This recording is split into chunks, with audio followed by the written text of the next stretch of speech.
High classic film recap here.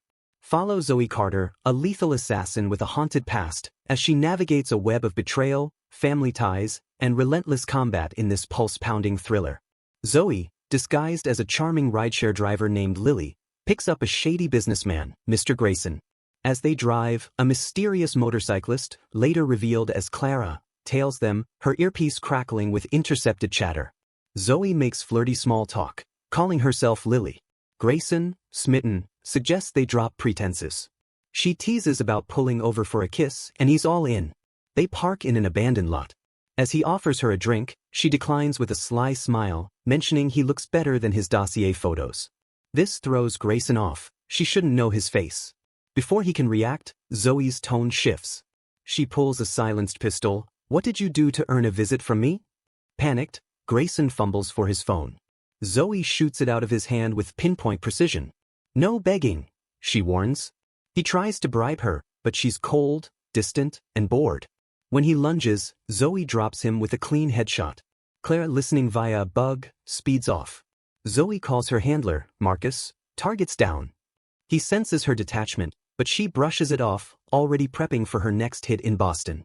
Zoe sheds her Lily persona, wig, lipstick, jacket, revealing her true identity as she boards a flight. Zoe Carter was once a golden child, top grades, star athlete, destined for greatness. But a drug-fueled crash that killed 2 people and a stint in prison derailed her. Military service and special ops honed her into a top-tier assassin, commanding a fortune per kill. Boston, though, is personal. She's returning home. In Boston, Zoe checks into a hotel, sweeping it for bugs with paranoid precision. A news report links Grayson's death to corporate fraud. A package arrives. A Glock, ammo, and cash. She heads to a gritty pub where her estranged sister, Mia, performs with a band. After the set, Zoe offers to walk her home.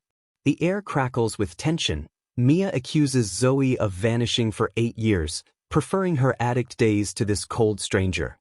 At Mia's door, she softens, mentioning their mother, Ellen, had a heart attack. Zoe's stoic mask falters. The next morning, Zoe visits Ellen in the hospital with flowers. Ellen, sharp-tongued, downplays her condition and mocks the vaseless bouquet. Their banter reveals a strained but familiar bond. Ellen calls Zoe's late father manipulative, sparking a rare laugh. Zoe stays guarded, dodging real questions. Meanwhile, Marcus meets an agent, Victor, in a dive bar. Victor, shadowed by his operative daughter Clara, orders surveillance on Zoe, citing her erratic behavior.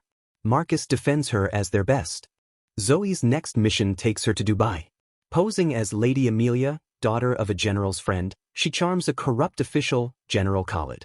In his penthouse, she slips a poison needle into his foot, promising a painless heart attack. But voices interrupt, Khalid's guards. Zoe slits his throat in a flash and spins into action. 2 guards burst in. She disarms one, snapping his wrist, and shoots the other mid-draw. More flood the hall. In a blistering sequence, Zoe fights through, ducking bullets, smashing a guard's face into a marble counter, and hurling a knife into another's throat. She smears blood on her face, screams like a victim, and slips past responders. Outside, she triggers a flashbang, leaps into a stolen car, and peels away as guards fire wildly, bullets sparking off the pavement. By dawn, Zoe meets Marcus by a Dubai canal. She suspects the mission's name slip, calling Khalid Amir, was a setup. Marcus claims it was his error but warns her to lay low. Zoe demands Khalid's crime. Marcus snaps, "Stop asking questions." He urges her to vanish, but she insists on Boston. Back there, she runs into Mia's boyfriend, Ethan, her ex-fiancé. Their history sizzles, awkward glances, unspoken pain. Ellen guilts them into a tense dinner. At a therapy session, Zoe opens up.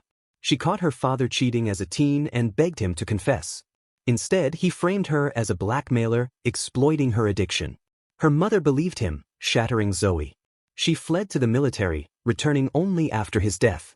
Meanwhile, Victor plots against her, revealing to Clara the Dubai job was meant to get Zoe killed. He orders Clara to hire a hitman, Leo, to finish her. On a Boston night jog, Zoe spots Leo tailing her. He attacks, but she's ready. In a heart-pounding chase through alleys, they trade blows. Leo's knife grazes her arm, but Zoe flips him into a dumpster, snaps his elbow, and stabs him through the neck with his own blade. She washes off the blood in a fountain and slips away as sirens wail. The next day, she confronts Marcus, gun in hand, suspecting a company hit. He denies it, claiming Leo was a junkie. Her eyes well up, she hands him Leo's gun. Check it. At dinner with Mia and Ethan, Mia storms out, jealous of their past. Ethan accuses Zoe of abandoning him years ago. She apologizes, but he leaves her alone. Later, Mia bangs on Zoe's hotel door at 5 a.m., frantic. Ethan's missing, lost to gambling debts. Zoe storms a seedy gambling den run by Tanya. Guards try to stop her. She mows them down in a brutal brawl, breaking noses, shattering kneecaps, and tossing one through a glass table. She holds Tanya hostage, daring her goons to shoot. How much does Ethan owe? Tanya sneers, but Zoe vows to pay $75,000 in 36 hours.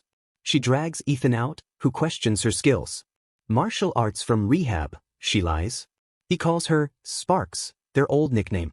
I'm not that person anymore, she snaps, tears falling as she learns he's marrying Mia. In a safe house, Marcus confronts Victor about targeting Zoe. Victor admits he wants her gone, sparing Marcus the choice. Marcus draws a gun, but Clara disarms him. Victor's young daughter interrupts, forcing Clara to hide her weapon. Marcus taunts Clara's lack of field skills.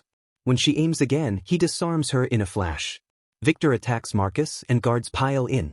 Marcus fights like a legend, dodging knives, shooting 3 down, but Clara clubs his head. Victor stabs him repeatedly, killing his mentor. Later, he chains Marcus's body and dumps it in a lake, snapping photos. Victor calls Zoe, revealing he killed Marcus, his first protege, because of her. He sends the gruesome video. Zoe doesn't break, she dines calmly, then visits Mia. Ethan says Mia's out. Zoe kisses him, pleading to elope. He pulls back, Mia's pregnant. Zoe storms Tanya's club, mowing through guards in a relentless onslaught, flipping over tables, snapping necks, and dodging gunfire in a neon-lit dance floor melee. She confronts Tanya, takes her punches, then chokes her out, dropping the cash and warning her to stay away from her family. Back at her hotel, Zoe downs hidden liquor, laughing and crying, gun in hand, contemplating the end. Victor bursts in, and a savage gunfight erupts, bullets shredding walls, glass exploding. Zoe taunts him, slurring a Greek phrase Marcus taught them. They brawl hand to hand. Zoe lands a spinning kick, Victor slams her into a mirror. Bloodied, they collapse, reciting the phrase together. Sirens blare. Victor limps out, vowing to kill her next time. Zoe grabs cash, a passport, and a gun from a safe and tracks him. In a rain-soaked alley, Zoe stalks Victor. He limps, calling for family security. The target's still open. He jumps off a bridge onto sand, but Zoe shoots his leg. He begs for his family. She ignores it. Count to 5, she says, then shoots on 1. At Mia's, Zoe gives her money and an offshore account, urging her, Ethan, and Ellen to flee for a month. Take care of your baby, she whispers, hugging her. Mia asks who she is. Zoe replies, someone your child shouldn't know. A parcel from Marcus reveals his pride in her. As Zoe walks away, Clara watches from the shadows, her intentions unclear. That's Ava, a relentless, action-packed thriller of betrayal and redemption. Like and subscribe for more classic film recaps.